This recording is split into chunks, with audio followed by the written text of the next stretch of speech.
Mesdames, Messieurs, bonjour. Dans le cadre du module enzymologie-métabolisme, nous avons donc la 4e séance.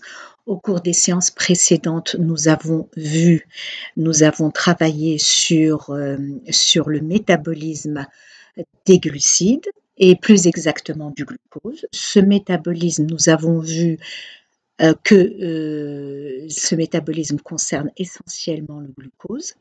Et ce glucose, sa dégradation s'opère en 10 étapes.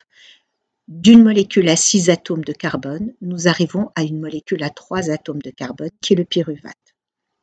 Donc, ce pyruvate, nous avons vu que tous les intermédiaires étaient phosphorylés et donc toute la glycolyse se passait dans le cytoplasme. Et maintenant, nous allons nous intéresser au devenir du pyruvate. Et nous avons vu que ce devenir du pyruvate, le pyruvate pénètre sans problème à l'intérieur de la mitochondrie, puisque c'est un composé non phosphorylé. Il n'a pas de charge, donc il va pénétrer à l'intérieur de la mitochondrie sans problème. Et quand il pénètre à l'intérieur de la mitochondrie, nous avons vu qu'il se transformait en acétylcoenzyme A. Aujourd'hui, nous allons nous intéresser au devenir de cet acétylcoenzyme A. Eh bien, cet acétylcoenzyme A, son devenir, ça va être de subir 8 étapes au niveau d'un cycle appelé le cycle de Krebs. Pourquoi l'appelle-t-on cycle de Krebs? Parce que c'est la personne, le biochimiste, le scientifique qui l'a mis en évidence en 1937. Monsieur Krebs, biochimiste britannique, a mis en évidence un cycle. Et ce cycle, grâce à ce cycle, il y avait production d'énergie dans la cellule au cours du métabolisme.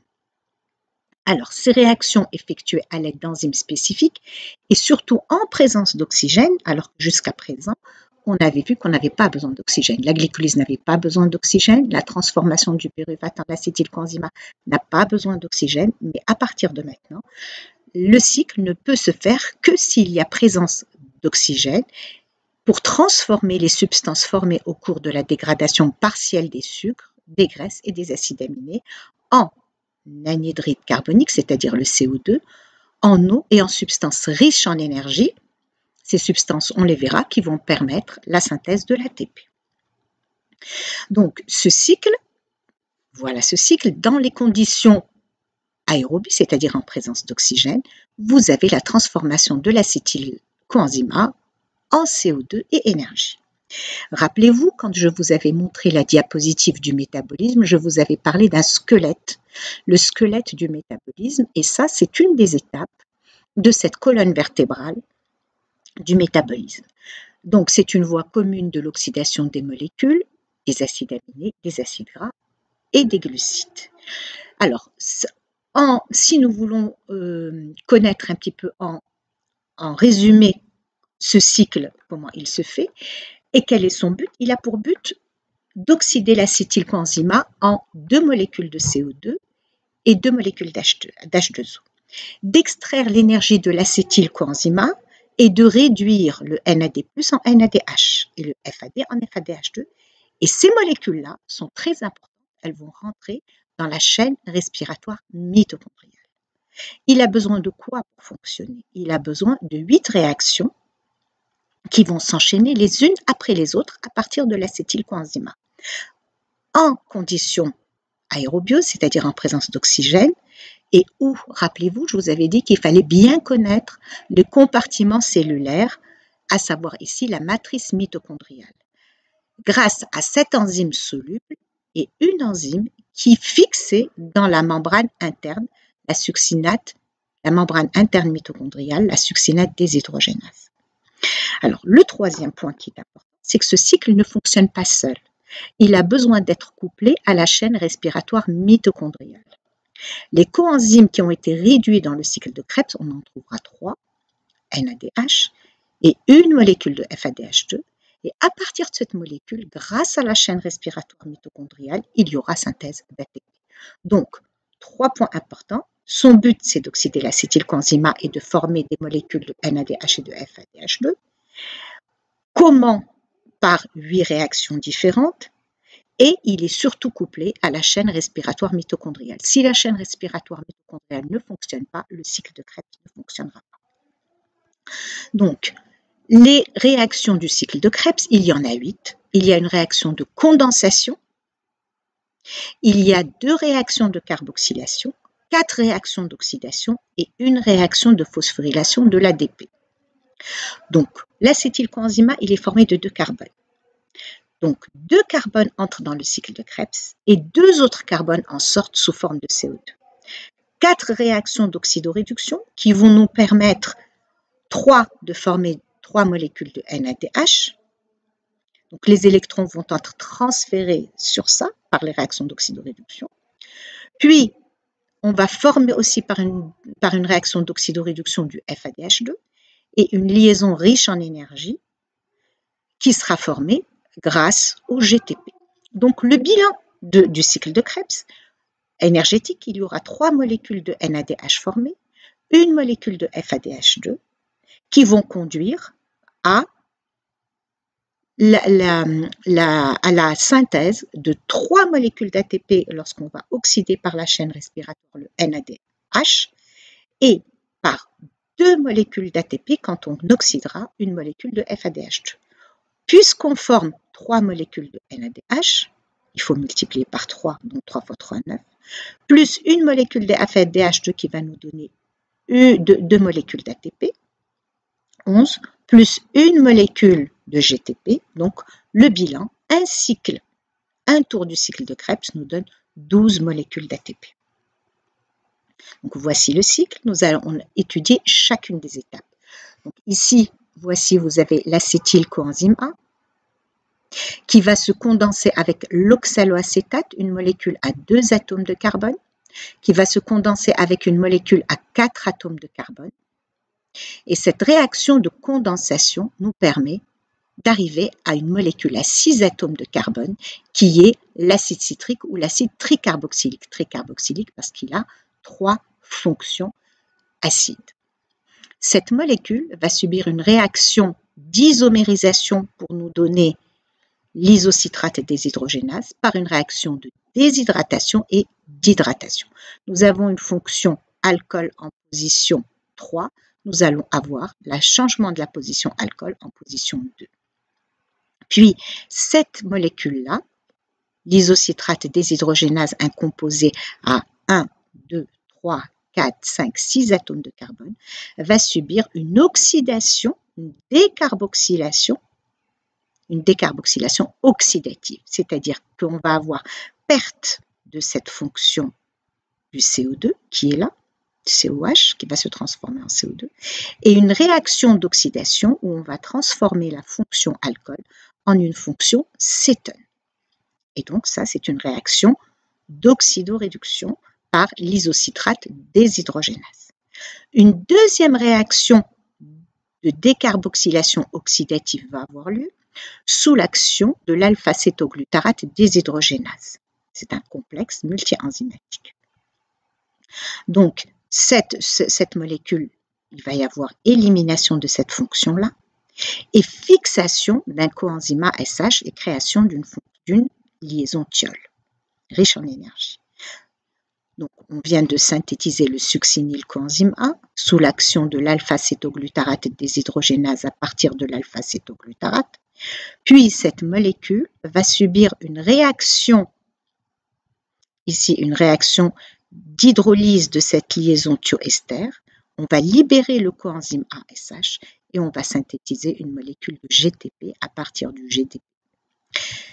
Puis, on va former une molécule de succinate. Cette molécule de succinate va subir une réaction de déshydrogénation.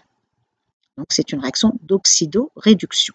On va oxyder la molécule de succinate en fumarate, puis on va réduire le FAD en FADH2. Cette molécule de fumarate va subir une réaction d'hydratation et on va synthétiser du L-malate, du malate. Puis ce malate subit une réaction d'oxydoréduction.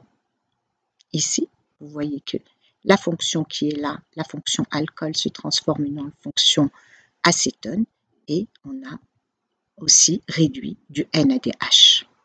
Donc voici le cycle de Krebs, 8 réactions. Au cours de ces 8 réactions, nous avons 2 décarboxylations oxydatives, une réaction, 3 réactions d'oxydoréduction, une autre réaction d'oxydoréduction qui fait intervenir du FADH2, une réaction d'hydratation et une réaction de condensation. Voici les 8 étapes d'une réaction d'isomérisation ici. Donc nous allons maintenant voir étape par étape. La première réaction, donc on a dit que c'est une réaction de condensation de l'acétylcoenzyme A provenant du pyruvate qui provient lui-même du glucose, plus l'oxaloacétate. Cette réaction de condensation grâce à cette liaison thioester va nous donner l'acide citrique ou l'acide tricarboxylique. Et regardez, la caractérisation de cette réaction, c'est que la liaison va se faire par le groupement méthyle et non pas par le groupement carboxylique. Ici, la liaison ici.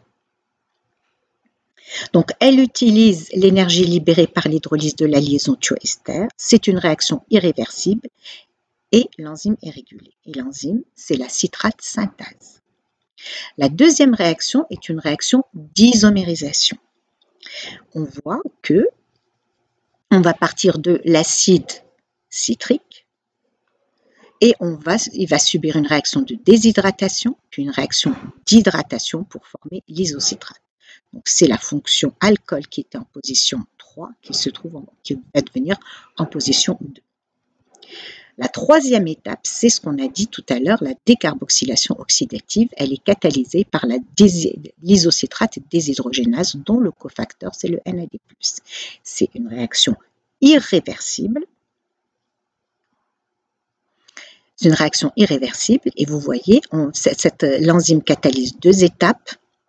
Une réaction de déshydrogénation en oxalosuccinate. Ici, on a enlevé les hydrogènes. L'oxalosuccinate. Ici, cette molécule va subir une réaction de décarboxylation là, et on va obtenir l'alpha-cétoglutarate. Cette réaction, elle est aussi irréversible, réaction exergonique. Le cofacteur, c'est le NADH. L'étape 4, c'est un complexe, elle est assurée par l'alpha-cétoglutarate et déshydrogénase. Comme on l'a vu tout à l'heure, c'est un complexe multi-enzymatique. Il est semblable à celui de la pyruvate et déshydrogénase. Et donc, l'alpha-cétoglutarate, qui va subir une réaction d'oxydation et de décarboxylation avec fixation du coenzyme ASH. Et on va avoir une molécule riche en énergie qui est le succinyl coenzyme A, riche en énergie. Donc, formation d'une liaison thioester, riche en énergie. Réaction exergonique et irréversible. Conversion maintenant du succinyl coenzyme A en succinate. Cette réaction, elle est catalysée par la succinyl coenzyme A ou encore la succinyl thiokinase. Alors, ici, il va y avoir hydrolyse de cette liaison thioester riche en énergie et grâce à cette énergie, on va phosphoryler du GDP plus PI en GTP et libération du coenzyme ASH. La sixième étape, c'est la déshydrogénation du succinate en fumarate. Donc, c'est une réaction qui est réversible. L'enzyme est une flavoprotéine liée à la membrane interne de la mitochondrie. Rappelez-vous, c'est le complexe 2. Rappelez-vous, on avait dit qu'il y avait 8 enzymes dans le cycle de Krebs, mais une qui va être liée à la membrane interne de la mitochondrie, associée au complexe 2 de la chaîne respiratoire. Donc, cette molécule va subir une réaction d'oxydation et elle va perdre 2 hydrogènes, le FAD, en FADH2. La réaction est réversible. La réaction numéro 7, c'est une réaction d'hydratation par l'enzyme la fumarase. Donc la double liaison, on va hydrater cette double liaison et on va obtenir du malate. C'est une réaction qui est réversible. Elle est stéréospécifique parce qu'on ne va former que du L-malate. La réaction numéro 8, c'est la déshydrogénation du L-malate en oxaloacétate. Donc on va régénérer l'oxaloacétate qu'on a utilisé en première période. Donc réaction d'oxydoréduction par la L-malate déshydrogénase dont le cofacteur c'est le NAD+. Donc le L-malate subit une réaction d'oxydoréduction, on va enlever les hydrogènes qui sont là, et on va obtenir l'oxaloacétate.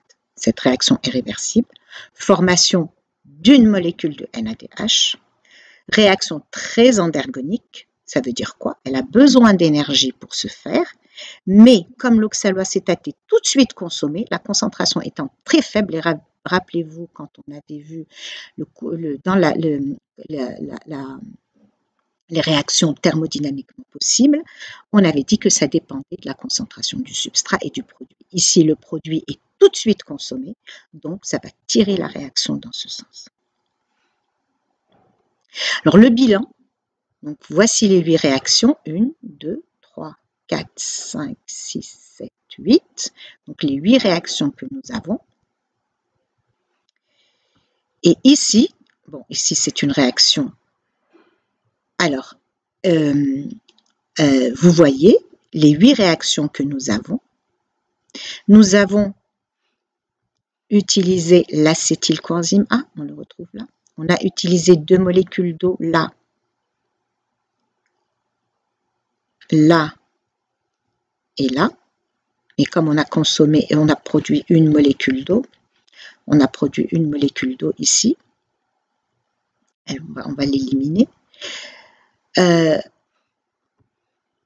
a consommé 3 molécules de NAD+, une molécule de FAD, un GTP plus un PI. Et on a produit 2 CO2 plus 3 NADH plus une molécule de FADH2, un GTP et un coenzyme ASH. Voici, ça c'est le bilan de l'acide citrique. Maintenant, pour une molécule de glucose consommée qu'on a utilisée, on va produire 36 molécules d'ATP. Alors maintenant, on a dit que le métabolisme, il ne se fait pas n'importe comment. Et toutes les réactions, toutes les réactions du métabolisme sont régulées. Régulées, ça veut dire quoi? Là, quand vous circulez, la circulation, vous avez le feu rouge, le feu vert, et les stops, et tout ça, c'est des signaux pour réguler la circulation des voitures et des piétons. Eh bien, c'est un peu la même chose. La régulation métabolique, elle va se faire dans des points bien particuliers, essentiellement sur les réactions irréversibles, et on l'avait déjà vu pour la glycolyse. Donc ici aussi, le cycle de Krebs va être régulé, et cette régulation va se faire sur les réactions irréversibles. Alors, et donc, comment va se faire cette régulation? Ça va dépendre de la vitesse d'oxydation de l'acétylcoenzyme A. Donc, cette vitesse d'oxydation de l'acétylcoenzyme A, si la vitesse est trop importante, la concentration d'acétylcoenzyme A va diminuer.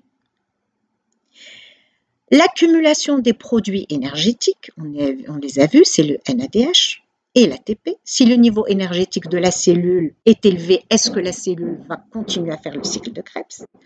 L'accumulation des produits intermédiaires donc du cycle de Krebs. Donc, dans ces 3 situations-là, si elles sont élevées, eh bien, normalement, ça doit bloquer, la vitesse doit diminuer. Le cycle ne fonctionne que si en aval, la chaîne respiratoire dispose d'un apport suffisant en oxygène. Alors, ça veut dire quoi en aval? Le cycle, donc nous avons la glycolyse, le cycle de Krebs, et ce cycle de Krebs ne fonctionne que si la chaîne respiratoire fonctionne en aval, c'est-à-dire après. Après le fonctionnement du cycle de Krebs, qu'est-ce qui va fonctionner? La chaîne respiratoire. Et qu'il y ait suffisamment d'oxygène. Alors, où vont se faire où va se faire la régulation du cycle? Elle va se faire sur les 3 réactions irréversibles. Ces réactions sont catalysées par des enzymes allostériques. Alors, qu'est-ce qu'on avait? Pour faire simple, une enzyme allostérique est formée de plusieurs sous-unités. Ça veut dire que ce sont des protomères qui sont liés les unes aux autres. Et pour fonctionner, il faut que les protomères soient liés pour mettre en évidence un site actif. Ça, c'est une enzyme allostérique. Alors que les enzymes de type michaélien sont fermées d'une seule sous-unité. Alors, ces enzymes sont la citrate synthèse, sont l'isocitrate deshydrogénase et le complexe alpha-cétoglutarate deshydrogénase. D'accord? Ça, c'est les trois enzymes sur lesquelles vont se faire les régulations. Donc, les voilà. Alors, vous voyez ici que nous avons le feu rouge, ici le feu vert. Donc, ici, ça veut dire inhibition de la réaction. Ici, ça veut dire activation de la réaction. Alors, ici, on a la transformation du pyruvate en acétylcoenzyme. Ici, on a la citrate synthase qui condense l'acétylcoenzyme avec l'oxaloacétate pour donner le citrate. Et on a le citrate. La troisième réaction, c'est catalysée par l'isocitrate deshydrogénase. Elle transforme l'isocitrate en alpha-cétoglutarate. Puis l'alpha-cétoglutarate, puis la troisième enzyme, l'alpha-cétoglutarate deshydrogénase. Et vous voyez, souvent, regardez, ici, ça dépend du niveau énergétique de la cellule. Le niveau énergétique de la cellule, le niveau énergétique de la cellule, Quand le niveau énergétique de la cellule est élevé, ça bloque. Le niveau énergétique est élevé, ça bloque. Le niveau énergétique est élevé, ça bloque. Quand le niveau énergétique est bas, c'est-à-dire l'AMP est élevé, le NAD+ est élevé, l'ADP est élevé, l'ADP est élevé, et bien là, ça va stimuler au contraire ces enzymes. Donc la régulation du cycle de Krebs est coordonnée avec la glycolyse. Leur régulation se fait en parallèle par les mêmes produits énergétiques. Donc ce sont les produits énergétiques qui vont avoir un impact sur la régulation du cycle de Krebs. Alors voici cette régulation, plus exactement, le complexe pyruvate deshydrogénase. L'acétylcoenzyme inhibe la transacétylase. Le NADH inhibe la dihydrolipoïl deshydrogénase. Et il y aura une modification covalente. Rappelez-vous, on avait parlé des différents styles de régulation. La modification covalente, c'est-à-dire qu'il peut y avoir une phosphorylation au niveau de la sérine, et s'il y a une phosphorylation, la structure secondaire, tertiaire et quaternaire ne pouvant pas avoir lieu, donc le site actif ne sera pas mis en place. Et ça dépend. Lorsque la concentration d'ATP sur ADP ou de NADH sur NAD+, et de l'acétylcoenzyme sont élevées, il va y avoir une déphosphorylation si le pyruvate est élevé aussi. Alors, pour la citrate synthèse, donc on a vu qu'elle est inhibée allostériquement lorsque le niveau énergétique est élevé. L'isocitrate deshydrogénase, elle est stimulée allostériquement quand le niveau d'énergie est faible et elle est inhibée lorsque le niveau de NADH est élevé.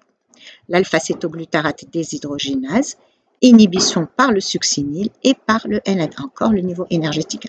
En résumé, si le taux énergétique cellulaire est élevé, la vitesse du cycle de Krebs et d'incorporation de l'acétylcoenzyme sont réduits. Merci de votre attention.